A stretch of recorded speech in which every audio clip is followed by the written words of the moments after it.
এখানে যে প্রশ্নটা দিয়ে রাখছে যে কোনো স্কুলে 70% শিক্ষার্থী ইংরেজিতে এবং 80% শিক্ষার্থী বাংলায় পাশ করেছে। মানে একটা স্কুল আমরা ধরলাম, যে কোনো একটা স্কুল, সেই স্কুলের 70% শিক্ষার্থী ইংরেজিতে পাশ করছে আর 80% শিক্ষার্থী বাংলায় পাশ করছে। তারপরে বলছে কিন্তু 10% শিক্ষার্থী উভয় বিষয়ে ফেল করেছে। এখন বলতেছে যদি উভয় বিষয়ে 360 জন শিক্ষার্থী পাশ করে তবে ওই স্কুলে কতজন শিক্ষার্থী পরীক্ষা দিয়েছে। তো এদিকে সব পাস ফেল এগুলো সব আমাদের পার্সেন্টে দিয়ে রাখছে, আর এইখানে 360 জন আবার শিক্ষার্থী পাস করেছে, জাস্ট এখানে আমাদের জনে আবার দিয়ে রাখছে এক্স্যাক্ট ভ্যালুতে। তো এখন বলছে ওই যে এইভাবে যে পরীক্ষা দিয়েছে, ফেল করছে, পাস করছে, বলতেছে মোট কতজন শিক্ষার্থী পরীক্ষা দিয়েছে সেটা আমাদের সলভ করতে বলছে। পিএসসির অধীনে শ্রম ও কর্মসংস্থান মন্ত্রণালয় আজকে এই পরীক্ষাটা হয়েছে, অর্থাৎ 11 তারিখ 5 মার্চ 2026-এ। প্রশ্নটা যদি আমরা সলিউশন করি, তো এখানে আমরা যদি একটু বোঝার চেষ্টা করি, আমরা যদি একটু ভেন চিত্রে ডায়াগ্রামের সাহায্যে যদি একটু ব্যাখ্যা করি তাহলে বুঝতে হয়তো বা সুবিধা হবে। তো এইখানে এটা আমি ধরলাম ইংলিশ, এটা ধরলাম ইংলিশের জন্য, আর এটা ধরলাম আমি বাংলা। তো ইংলিশে পাস করছে 70 জন, মানে 70%। তার মানে ইংলিশে টোটাল এই যে এই ঘরটা হচ্ছে ইংলিশে পাস করছে 70%, আর বাংলায় পাস করছে, বাংলার জন্য হচ্ছে এই ঘরটা, এই টোটাল ঘরটা হচ্ছে 80%। এখন বলছে উভয় বিষয়ে 10% শিক্ষার্থী উভয় বিষয়ে ফেল করছে, 10% উভয় বিষয়ে ফেল করছে, অর্থাৎ এই এই ইংলিশ আর বাংলা দুইটা মিলে ফেল করছে 10%টা উভয় বিষয়ে ফেল করছে, অর্থাৎ এ ইউনিয়ন বি ইকুয়াল হচ্ছে 10%, অর্থাৎ কমন এটা মান, ফেল করছে এটা 10% ফেল করছে। আচ্ছা এটা আমরা দিয়ে প্রকাশ করবো না, জাস্ট ফেল করছে, এটা ফেল লিখি, ফেলটা হচ্ছে 10%, অর্থাৎ ইংলিশে কতজন ফেল করছে, বাংলায় কতজন ফেল করছে, টোটাল মিলে 10% ফেল করছে। আর বলতেছে যদি উভয় বিষয়ে 360 জন শিক্ষার্থী পাস করে, উভয় বিষয়ে পাস করছে, তার মানে ইংলিশ ইন্টারজেকশন বাংলা মিলে হচ্ছে আমাদের 360 জন, এটা আমাদের জনে দিয়ে রাখছে। এখন এখানে আমি জানি না যে উভয় বিষয়ে পার্সেন্টেজ অর্থাৎ শতকরায় কতজন পাস করছে সেটা আমি জানি না, জাস্ট এখানে জনে দিয়ে রাখছে। আমাদের যেহেতু সব কিছু পার্সেন্টে দিয়ে রাখছে, আমরা অবশ্যই পার্সেন্টে ব্যাপারটা বের করতে হবে। তো আমরা টোটাল ধরে নিলাম 100%, মানে টোটাল স্টুডেন্ট হচ্ছে 100%, অর্থাৎ এটা হচ্ছে ইউ এর মান। তো 100%-এর মধ্যে 100% শিক্ষার্থীর মধ্যে 70% বাংলায় পাস করছে, ওই 100% শিক্ষার্থীর মধ্যে 80% ইংরেজিতে বাংলায় পাস করছে, আর 70% হচ্ছে ইংরেজিতে পাস করছে।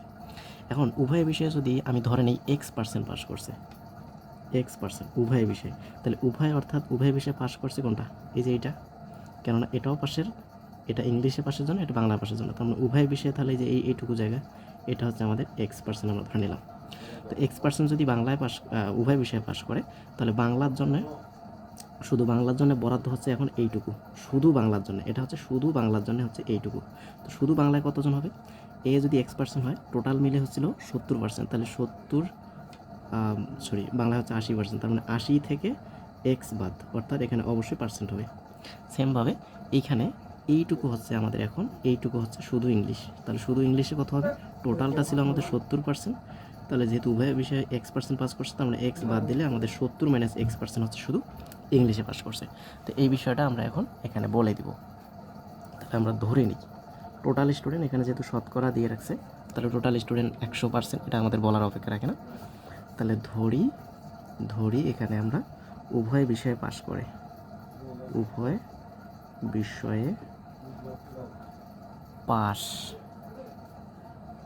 পাস করেছে, উভয় বিষয়ে পাস করছে X% ইকুয়াল X%। ওকে, তাহলে শুধু এখন আমরা বের করি শুধু ইংরেজিতে, তাহলে শুধু ইংরেজিতে পাস করছে কতটুকু, শুধু ইংরেজিতে পাস করে, যেহেতু ইংলিশের ঘর ছিল আমাদের এইটা, আর টোটাল হচ্ছে 70%, তাহলে 70% থেকে এই কমন মানটুকু বাদ দিলে, অর্থাৎ X% বাদ দিলে আমাদের শুধু ইংরেজিতে পাস করছে কথা সেটা বের হবে। আবার শুধু বাংলায় পাস করে, শুধু বাংলায় তাহলে কত হবে, টোটালটা হচ্ছে বাংলার ঘর 80, সেই 80 থেকে এই উভয় বিষয়ে X% পাস করছে সেটা বাদ, তাহলে 80 মাইনাস X%, এটা হচ্ছে শুধু বাংলায় পাস করছে। আর এখানে তো আমাদের দেওয়াই ছিল উভয় বিষয়ে ফেল, উভয় বিষয়ে ফেল করছে কতজন, উভয় বিষয়ে ফেল করে 10%, এটা আমাদের দেওয়াই আছে। তাহলে উভয় বিষয়ে পাস করছে একজন, উভয় বিষয়ে ফেল করছে 10%, শুধু ইংরেজিতে পাস করছে 70 - X%, শুধু বাংলায় পাস করছে 80 - X%। তাহলে এই টোটালগুলো যোগ করলে আমরা টোটাল স্টুডেন্টটা পাবো। তাহলে এখন আমরা আসি প্রশ্ন মতে। তাহলে শুধু ইংরেজিতে পাস করছে 70 - X%, প্লাস শুধু বাংলায় পাস করছে 80 - X%। তাহলে এটা শুধু ইংরেজি, এটা শুধু বাংলা, এখানে কিন্তু উভয় বিষয়গুলো আসেনি। শুধু ইংরেজিতে পাস করছে, শুধু বাংলায় পাস করছে, তার সাথে উভয় বিষয়ে পাস করছে X%, তার সাথে উভয় বিষয়ে ফেল করছে 10%। তাহলে পাস ফেল মিলে টোটাল মিলে হচ্ছে আমাদের 100%। ওকে, তাহলে এখন আমরা যদি ক্যালকুলেশন করি 70,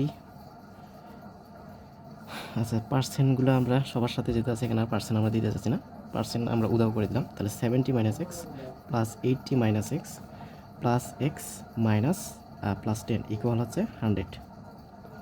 তাহলে কত আসতেছে?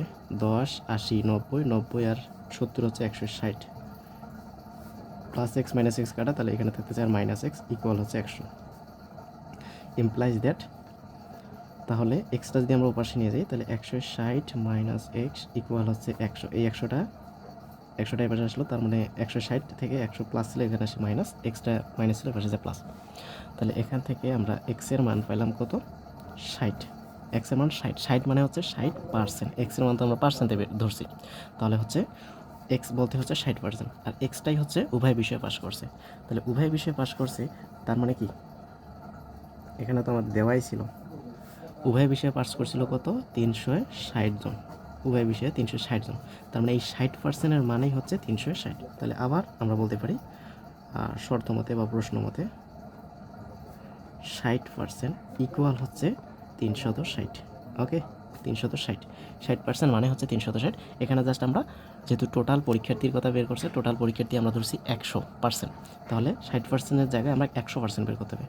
তাহলে 1% ইকুয়াল কত হবে? 60টা তাহলে পাশে যা ভাগ হচ্ছে, অতএব 100%, 100% মানে হচ্ছে 360 গুণন 100/60।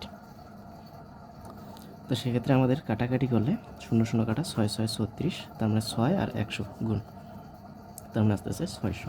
তো এই যে 100% মানে হচ্ছে 600, আর 100% মানে হচ্ছে টোটাল শিক্ষার্থী, অর্থাৎ পরীক্ষা দিয়েছে এতজন। অতএব পরীক্ষা